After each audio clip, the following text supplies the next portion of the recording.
My name is Dawna Raposo. I am the Special Education Coordinator for Section 23 programs, and I'm here today to talk to you about IEPs and the IPRC process. So on the screen here are just my speaking notes, so you can take a look at those and you can gain some ideas that can support you in the writing of your IEPs. So first of all, let's talk a little bit about why a student has an IEP. Well, first of all, the Ministry Regulation 181/98 requires that any student who has been formally identified through an IPRC absolutely must have an IEP. However, the student doesn't necessarily have to be formally identified to have an IEP. So if the school feels that it's in the student's best interest to have an IEP that specifically states an individual program for the student, whether it's specific accommodations or modifications or services that the student requires in order to access curriculum, then they can write the IEP for that student. Now, I think it's critical for me to say to you that an IEP is not written by one person. There is always a coordinator or manager of the IEP, but you should not be writing an IEP by yourself. It should be a team effort. And one of the members of that team is the parents or guardians. They also need to be supportive in the ideas of what goes into the IEP.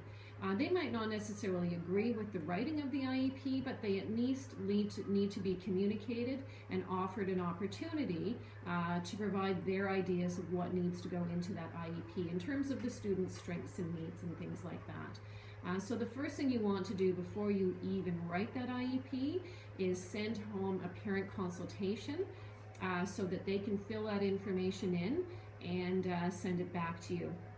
Once you have that information, you want to work within your school team. So that could include an administrator in your school, and also it could include your special education teacher in your school as well. You might have an EA or a CYW that's supporting the student as well, and they can also be part of that team that's writing the IEP. It is critical that it is a team effort in the development of the IEP. So what is an IEP?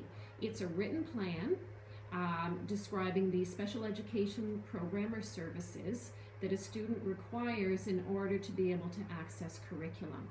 So the teacher can use the curriculum policy documents, and they can look at that and determine what accommodations the student might need or what modifications need to be made to that curriculum in order for that student to show success in their learning. So I think that that's the critical piece. It's a written plan. It's not a daily plan of what you might be doing for that student, but it is just a written plan describing exactly what the strengths and needs of that student are and how you are going to support that student in accessing curriculum. So the first thing we're going to talk about in the IEP is the assessment data. So the assessment data is on page 1 of the IEP. And that really is the starting point for you in determining the strengths and needs of the student and what kind of supports that student needs in order to access curriculum. So it should be directly related to the student's need for a special education program and or services, and should be clear and concise in summarizing the key points of the relevant assessments that that student has had, either written by psychology, by psychiatry, also by OT/PT or speech and language as well. So the recommendations should be summarized so that they provide adequate information to help with programming for this student. So you really want to write it in plain language for the parent so that the parent completely understands the starting point for this student. And also, if the student does have assessments in their OSR, such as psychoed assessments, you want to make sure that you look at the summary of strengths and needs of that student and that you are providing just a snapshot of why the student needs the IEP. So what are the specific needs that directly impact this student's ability to learn in your classrooms? Now, not all students have psychoeducational assessments or OTPT assessments or speech and language. So if you have a student that has none of those assessments, then you can use your educational assessment information that either your resource teacher has supported you with or you've done by yourself. And that is your starting point for taking a look at what the strengths of needs of the student are, what strategies you're going to provide for the student, and what kinds of accommodations and modifications you're going to make for that student. So I'm going to show you an example of what assessment data can look like on your IEP. And this is really good here because it really gives you just a little snippet of information, but it really supports you in developing those strengths and needs. So the first one we're looking at there is the DRA, the Diagnostic Reading Assessment. So this student is at a level 24 of comprehension level, and they're a level 3 of fluency. So that is below grade level. So we know that that student is probably going to have some areas of need in terms of their reading comprehension.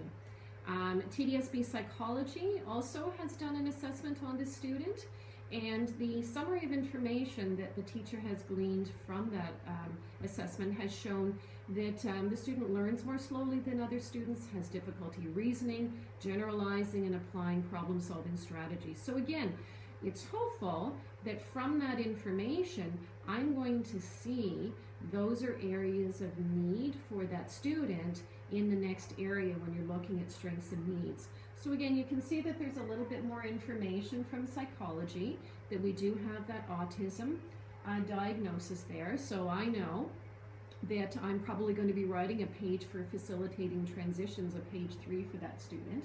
I might also be looking at sensory needs or social communication needs for that student too. So there have been a variety of different assessments done, again through psychology, through speech and language, and also your educational assessments. And you need to make sure that you are updating your educational assessments on a regular basis for every reporting period, so that you're really looking to see whether or not this student is making gains based on the accommodations and modifications that you're making. So the next area that flows from the assessment data, and really that's what you're looking at in your IEP, is that you're looking at a thread starting with your assessment data that weaves through that entire IEP, that supports you in determining the strengths and needs, and the strengths and needs will support you in deciding what accommodations you're going to make, what kinds of modifications, what kinds of strategies you're going to use in order for the student to access those modifications. So it really is a thread that weaves straight through there, and you should see that through your entire IEP. So the strengths and needs are fundamental really in developing your IEP and determining what your goals are for this student.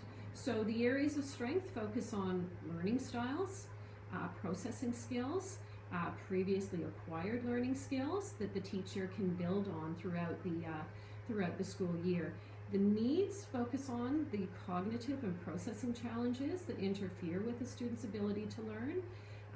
You can also look at not necessarily just academic needs that the student has, but also those social emotional needs, because often it's the social emotional needs that really do impact on students' learning.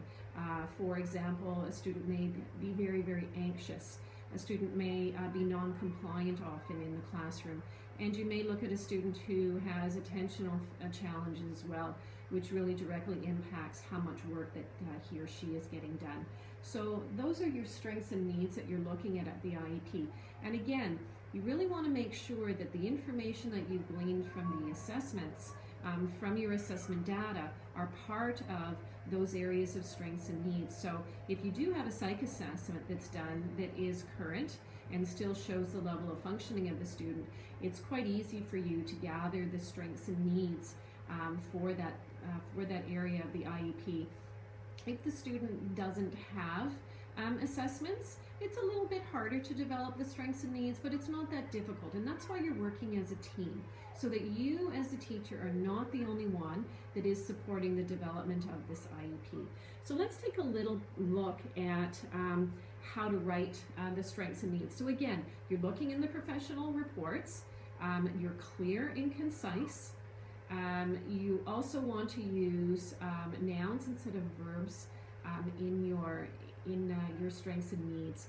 If the student has been to an identification placement review meeting, then you want to use the strengths and needs that are part of that statement of decision, because again, that has been a coordinator and psychologist and principal who's determined what they feel are the greatest strengths and needs for that student in their determination of exceptionality and placement.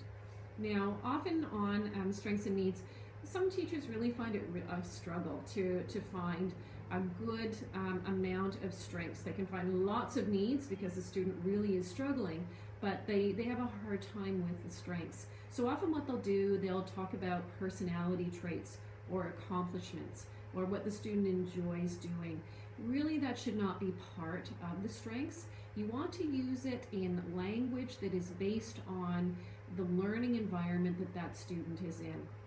And that's why you really want to look at learning modalities for students, because that's a good way to look at a strength and develop a strategy from that. So for example, if you have a student who's a kinesthetic learner, very concrete, very hands-on, you're putting that in your area of strength, you're going to make sure that the strategies you use to support that student are very concrete and hands-on. So those are the kinds of strengths you want to build upon when you're developing the IEP. Now, often I see in the areas of need is that the student needs a computer. That is not a specific need. So you need to ask yourself, is this a need or is it a response to a need? So for example, instead of the student needs a computer, well, is it fine motor challenges that the student has? Is this the reason why the student needs to access computer technology? Okay, and again, the other example here is access to a special needs assistant, but that's a response to a need. So maybe it is anger management that the student has the greatest challenge with. So that is an area of need that you can put there. So I'm going to pull up for you some different categories of strengths and needs, because I think these ones are quite good for you to look at. And actually what I'm going to do here is I'm just going to go into another page, because there's a lot of really, really good areas that you can look at in terms of strengths and needs when you're developing your IEP. I really like this list because it's quite comprehensive, and I think it'll give you a really good sense of the kinds of things that you can put in areas of strengths and needs. So you can look at language, so you can see that there's quite a number of areas there for language, and again, you're going to use the ones that are specific to your student. So for example, if the student expressively, when they're speaking, their oral communication is very strong, then that's an area of strength for that student. If it's not, then it might be an area of need. So again, you're going to look at those very specific strengths and needs that are going to support you this year in developing a program for this student so that they can access a curriculum and that they can be successful. Behavior, probably you're finding that many of your students are finding a challenge in the classroom because behavior is a challenge for them. So there are some really good ideas there for behavior. Reasoning also, we talked about, can be put into your IEP either in the strengths and needs. So you've got a variety of different areas of reasoning there. The processing speed often is a challenge for our students. Verbal reasoning may also be an area that you can look at too. So again, I've given you just a variety of different areas that you can look at that will help you. And so often I think the biggest challenge teachers have when they're writing strengths and needs is it's the language. What is the word that I use? So here are some great words that you can use in writing your strengths and needs. So I'll just scroll down a little bit more so that you can take a look at those too. So the learning style, again, critical to supporting that student. So again, if you've got a very artistic student, you're going to make sure you're going to give them that opportunity either to draw out some of their ideas, to create cartoons. If they love drama, you're going to give them an opportunity to role play, things like that, because that's what they're going to be really good at. So you've got the memory ideas there, and working memory, I think, is one of the big ones for many of our students, because it's holding information in their heads and being able to pull out the information that's critical for them at that moment. It's a real challenge. Some of the other areas that you can look at as well are the motor, areas of motor, so fine motor skills, gross motor skills, computer skills, the visual motor integration, and also you can look at those areas of time management skills too. So I think that that's a pretty comprehensive list for you, and hopefully that is a big help for you in writing those strengths and needs. So you have some really good concrete language to use for your areas of strengths and needs. So we're going to go on to page 2 of the IEP, and that's looking at the subjects the student is taking or courses the student is taking as well if they're in secondary, and also the alternative programs. So when you're putting in the subjects or courses or alt programs in that section of page 2, it's asking you whether the program or course is modified, accommodated, or alternative. And I think in part 1 of special education, you learned the difference between the accommodation and the modification. So in the accommodation, you're not changing the level of programming for that student. You just might be teaching it or providing opportunities to assess the student using different methods. In the modification, you are either changing the number or the complexity of the expectations, or you're going down to a different grade level for that student. So when you're putting in your subjects or courses, you need to decide, does the student need accommodations, or does the student need modifications? How are you going to know? Well, in your assessment data, you have done your assessment, so maybe you've done your DRA, you've done your Wechsler, maybe you've used your Nelson Math as well, and you've assessed that student to take a look at what grade levels that student is working at. That's going to help you determine whether or not you're accommodating or modifying for that student.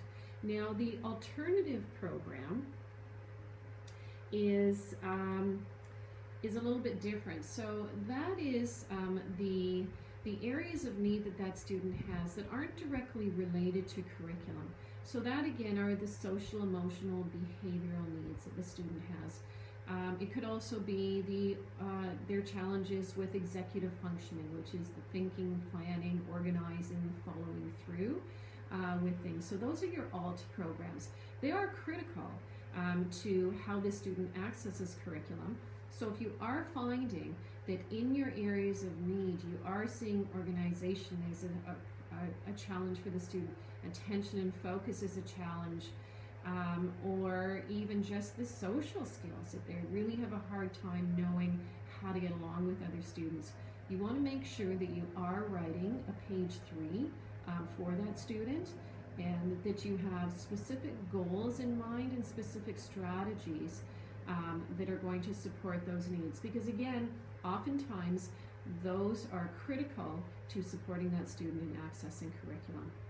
And so also in the modification area, there's the accommodation area, there are 3 areas when you're writing your IEP on the page 2. You have the instructional accommodations, you have the environmental accommodations, and you also have the assessment accommodations. I would think for the TDSB, I would think for all IEPs, regardless of what board you work for, it's a drop-down menu. You just don't want to have a laundry list of accommodations. Make sure the accommodations you use are very specific to that student being successful. So if, for example, putting headphones on as an environmental accommodation doesn't work for that student, then that's not an accommodation that you're going to use. It doesn't matter in the past if that has been an accommodation that teachers have tried. If you're finding that's not an accommodation that's going to work for whatever reason it is, maybe the student has learned how to sit in a class and how to listen without getting involved with everything else going around, then you don't need to use that as an accommodation. So you choose maybe 4 or 5 accommodations in each of those areas, and it could be just 2 or 3 in some areas that you think are very specific to that student and will support that student in accessing curriculum. You also want to make sure that if it is an EQAO year and that student is going to be accessing computer technology, that you are putting that down as an accommodation. And you want to make sure that you are using that assistive technology throughout the school year, not just for the EQAO. So we're going to go on to those page 3s. And the page 3s, again, are the modified pages or they are the alternative pages.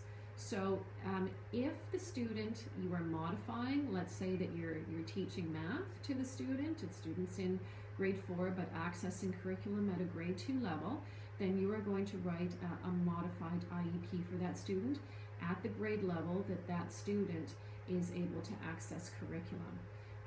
So if the student is perfectly fine, not challenged in math in that area, then we're not going to do a modified page, we might just make accommodations. So you're going to look again at the assessment data that you've done and decide the number of page 3s that you need to do for that student.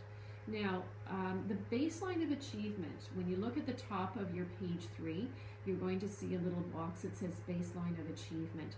So that's your starting point to determine your annual program goal and how you're going to measure the future progress. It remains unchanged for the duration of the school year, and it's often the letter grade or mark that is taken from the June report card. So you're not using it from this school year, you're using it from the previous school year, because again, that is the baseline of where that student was functioning at last year, and that's your jumping off point. That's not to say that simply because the student was working at a grade 3 level last year that you're just going to jump to a grade 4 level. You are going to do your assessments to see if that is indeed where that student is functioning, and that's why updating your assessment data is really critical every year when you're writing these IEPs. Okay, so that's a little bit more information about that baseline of achievement. It is critical. Now, for the alternative programming, right beside the baseline of achievement where you're putting in the letter grade, you're not going to put a letter grade in for the alternative. But what you're going to do is you're going to just write a little snapshot about what does this student's behavior look like right now, because that's going to be your jumping off point for determining what your annual program goal is and what kinds of expectations you're going to have for that student to try to close the gap and make some gains in the areas that they find most challenging. So the annual program goal is a clear indication by the end of the school year, taking into account the strengths and needs and the baseline of achievement, what is a reasonable target that this student will be able to perform at by the end of the year. Okay, so observable, measurable goals for that. And again, this is probably the area that teachers struggle in the most, is those annual program goals, because you don't want to make them so difficult that there's no way that the student is going to be able to achieve that, but you don't want to make it so easy that it's just not really a challenge for that student. You want to challenge, but to a point where it is something that is going to be achievable by the end of the school year. So again, that's why you have a development team helping you determine what that annual goal is. So for the most part, I think most schools talk about SMART language, the specific, measurable, achievable, realistic, within a time frame. That's how you want to write that annual program goal. So you want to write it in positive language, not what the student is not going to do, but what the student is going to do. That is very critical there. And also you're going to look at the timeline involved. So lots of action words describing the behavior that is preferred. Don't use vague language. Use things that really are active and show what you want to see from that student by the end of the school year. So for example, a vague annual goal might be, by June 2016, Johnny is going to improve his social skills. It doesn't really tell me much about what that looks like. So instead, what I could say, by 2016, Johnny will initiate and engage in group activities with peers using appropriate body language, greetings, and rehearsed conversational phrases, showing respect for personal space for up to 30 minutes a day. So it gives me a timeline. It's very specific. I can measure it because I'm looking at how much time we're looking at for the student. I can also measure it by the body language piece. Is he doing the greetings? Is he using those rehearsed conversational phrases? So it's a very concrete goal that I have for Johnny. Okay, so again, we talked before about the thread of the IEP, and this continues through to those learning expectations, because that is really going to be the core of the student's program, because that's how you're going to assess and evaluate the student. Not, again, if the student's in grade 4 and not working in grade 4 curriculum, you're not assessing and evaluating him on grade 4. You are assessing and evaluating that student on your modified pages and the learning expectations you have for that student for that reporting period. So you want to make sure that the student is going to be able to demonstrate and understand independently. That's how you're going to write those learning expectations. So the learning expectations come from that annual goal, and you're going to break down that annual goal into achievable tasks for each reporting period.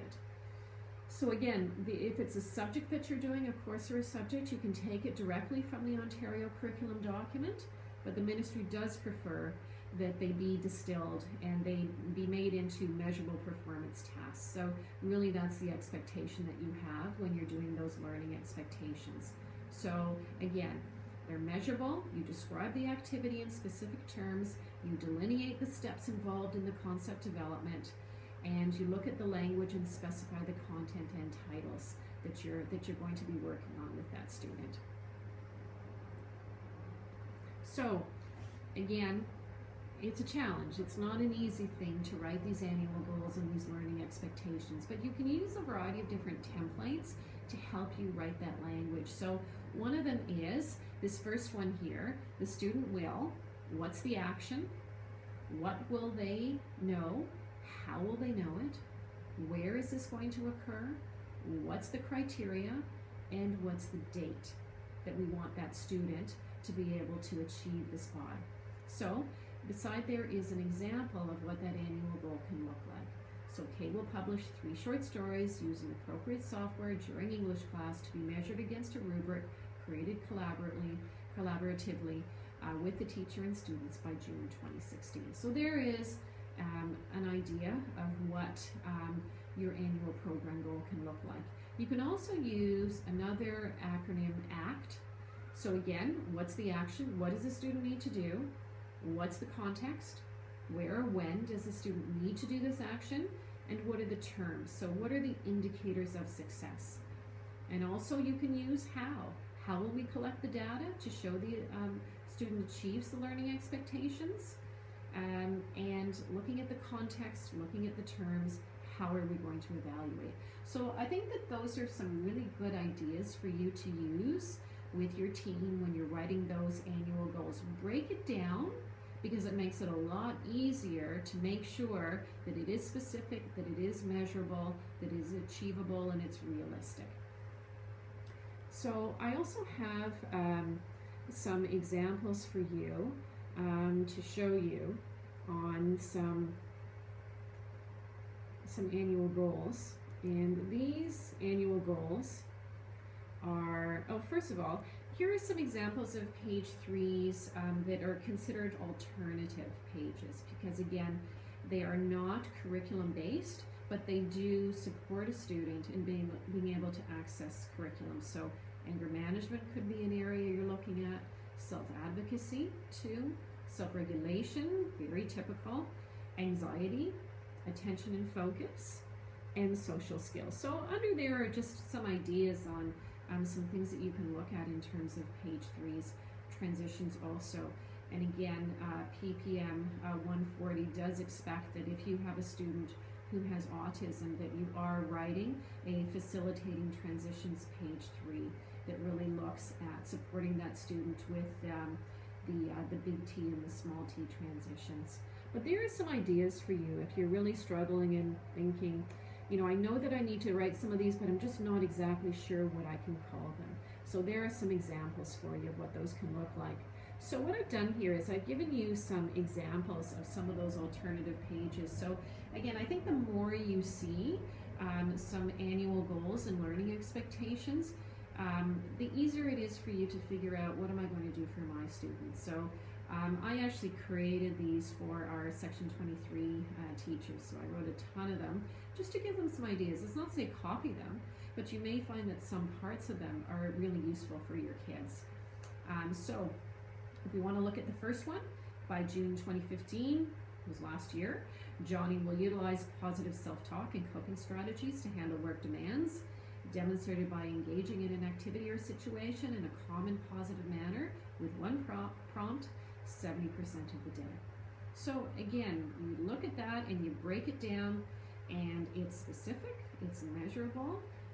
You know, we feel as a team that that's achievable for that student, and it's within a timeline. And again, I can measure it because I'm looking at how often during the day that student is going to be able to do it, and I've got specific targets that I have for that student as well. So again, if you just want to read down there are a few others that you can look at. So again, they're not easy to write, and that's why you want to do as a team. But if you do use the templates for writing these, you will find it a lot easier to put some together. So, for example, you know, if we want to look at the last one here, that we have a student who is severely anxious. So we want her to be independent in recognizing her level of anxiety using the visual self-rating system with 80% accuracy. So that's our expectation. So here are some possible learning expectations that I might have for that student. Okay, so the personal anxiety scale, maybe the student is going to help me in determining what that's going to look like, because I know that if the student is engaged in this, then she's probably more apt to be using it. So there are some examples of some learning expectations that I might want to use for this particular student. So let's go back to the PowerPoint, and we can talk about the teaching strategy. So I've got my learning expectation. What are the strategies that I'm going to use? So you're only going to use the strategies that are going to relate to that particular expectation. They're going to be different than other students, again, because that's why it's that individual education plan, and it's that modified page specifically for the needs of that student. So the strategies you use will be specific for that student. Now, I think it's going to be really rare that you're not going to have any unique teaching strategies for this student. So I wouldn't say leave a blank all the time, because it's really not a good idea. You do want to write down specifically what you're going to do to support the student with those strategies. I think you're always thinking ahead. What if the student moves next year and it's a teacher who doesn't know him, not in the school, and the teacher's trying to figure out, I wonder what kind of strategies they use for that student. You write those down. The teacher has a really good idea of what could be used, what was successful for the student. Again, because that teacher does not want to have to reinvent the wheel. Okay.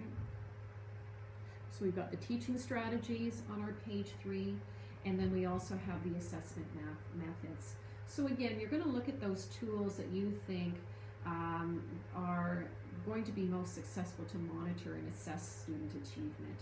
So it could be things like a a student-teacher conference might be a good way to assess whether or not the student was capable of following through with that expectation. It could be rubrics that you're using.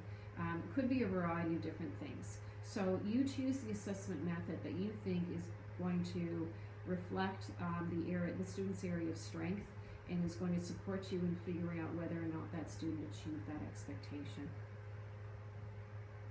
So that's the end of the areas that I wanted to look at with you in the IEP. Of course, every area of the IEP is important, but I think in part 2 of special ed, probably the areas that you're most focused on, again, is the assessment data, the areas of strength and needs, looking at your accommodations and modifications, writing those annual goals, writing those learning expectations as well, and looking at those alternative needs that that student might have.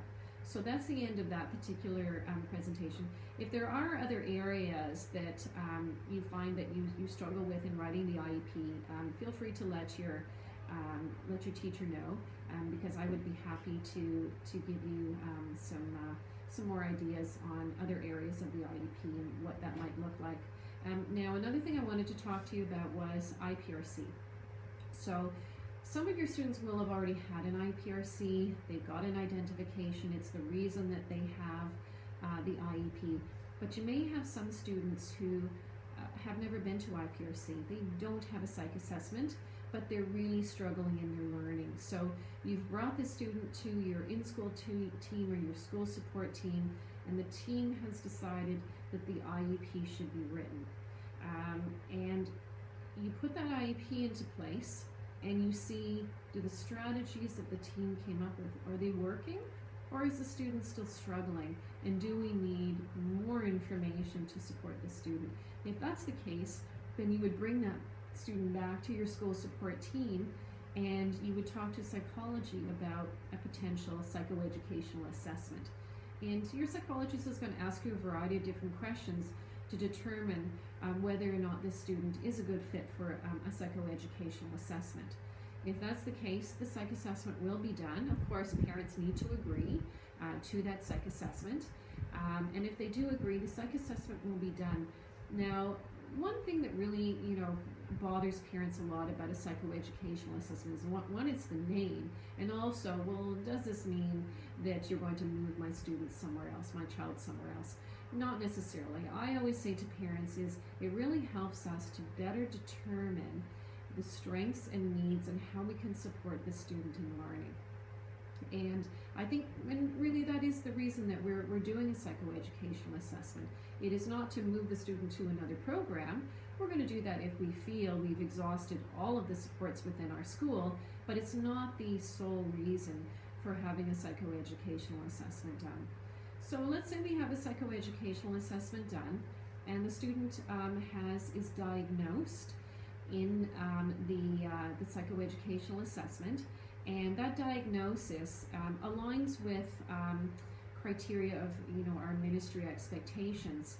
The child will be brought back to the school support team, hopefully with the parent there, to determine whether or not it makes sense to go through to the Identification Placement Review Committee meeting in order to formally identify the student and formally provide a placement opportunity for the student. So if that's the case, then a package is put together with the IEP, with the report cards, with the psychoeducational assessment, and any other assessments that are supportive of the strengths and needs of that student. And it is sent off to the special education coordinator, who will schedule a meeting. At the meeting, you have, it's a discussion with a principal chair, coordinator of special education, and also a psychologist. They make up the committee. And who else comes to the meeting? Parent, absolutely. It's recommended that the parent come, because we always need parent engagement, and we also need parent feedback about what does the child look like at home, and what are some of the concerns that the parent has as well. We definitely want the school there, school administrator there. Really helps to have the teacher there too, to be able to talk about what does that child look like in the classroom. So it's a conversation about strengths and needs, and that's always critical when you're going to IPRC. You always want to start with the strengths. You know, so often teachers are so eager to talk about the needs that the student has, and really, yes, that's the reason we're there. The student is struggling, but it's really difficult for a parent to hear all of the negatives, all of the needs the student has. They really do want to hear that there are some good things that their child can do. So that's the reason why you always want to start with the strengths, because all kids have strengths as learners and people in general. Once you've gone through all of the strengths and needs, parent has had an opportunity to talk about what the child looks like at home, any concerns they have. You know, maybe it's you know, some great things as well about all of the positive things about the IEP and how the accommodations and modifications are working. After that, the psychologist will go through the report, and at the end of that, the committee will determine whether or not the student meets criteria for an exceptionality and what the placement should be to support that student's learning. Now, normally, most students who go to IPRC are going to meet criteria for an exceptionality because you've had that meeting at the school to talk about what you're going forward for, and the psychologist has reviewed the assessment. Now, sometimes parents do want to go forward to IPRC. They have a private assessment, and regardless of the fact that the psychologist says, you know, it's a great assessment, gives us a lot of good ideas on how to support the student, but it really doesn't meet criteria for an exceptionality, it is the parent's right to request an IPRC. We do go forward. We may have to say that the student is not exceptional. We may also have to defer decision and look at further assessments to see whether or not that student meets criteria. So, you know, for the most part, if the child has been assessed in the TDSB, for the most part, you know, the student is going to get an exceptionality, but we often do defer. We often do say that a student is not exceptional, but we also do look at different recommendations that we have for that student to support the school in helping that student achieve, you know, as much success as they possibly can in their learning, because that really is the critical part of the IPRC, is to provide those strategies that are going to support that student in access and curriculum and be successful in school. So in terms of recommendations of placement, we might be looking at the student staying in the homeschool and maybe getting resource support or the homeschool program support. If the student is really functioning much lower and the school has tried the homeschool program and the student is just not being successful, then definitely the team can recommend an intensive support program that would be fewer children in the class and a teacher who understands the learning needs of that particular group of students. So a lot of things can come out of that meeting, not just placement, but also service strategies as well. So maybe the committee feels that the parent needs to access social work. Maybe they feel that agency support would be appropriate for that student too. So there's a huge conversation about what is going to best serve that student, and that's what comes out of the IPRC. So once a student has been formally identified, the IEP must be written. If, of course, it has already been written because the student has come to IPRC, but every year an IEP needs to be written, and every year the student is reviewed at the school. Now, if the school, in support of the parent, feels that a review meeting doesn't have to occur every year because the student is staying in the same program, not moving anywhere, then the parent can waive that decision to have the meeting. But if the parent chooses that they would like the meeting every year, then it is their right to have that meeting in the school. So that's just a little bit of information about IPRC. Every board will have different criteria for their specific exceptionalities and placements, but for the most part, the committee and what the committee does is pretty similar from board to board. So I hope that information has helped you. in writing your IEPs and understanding a little bit better about the IPRC process. But if you do have any questions, don't hesitate to let your instructor know. I'd be more than happy to answer them. So take care.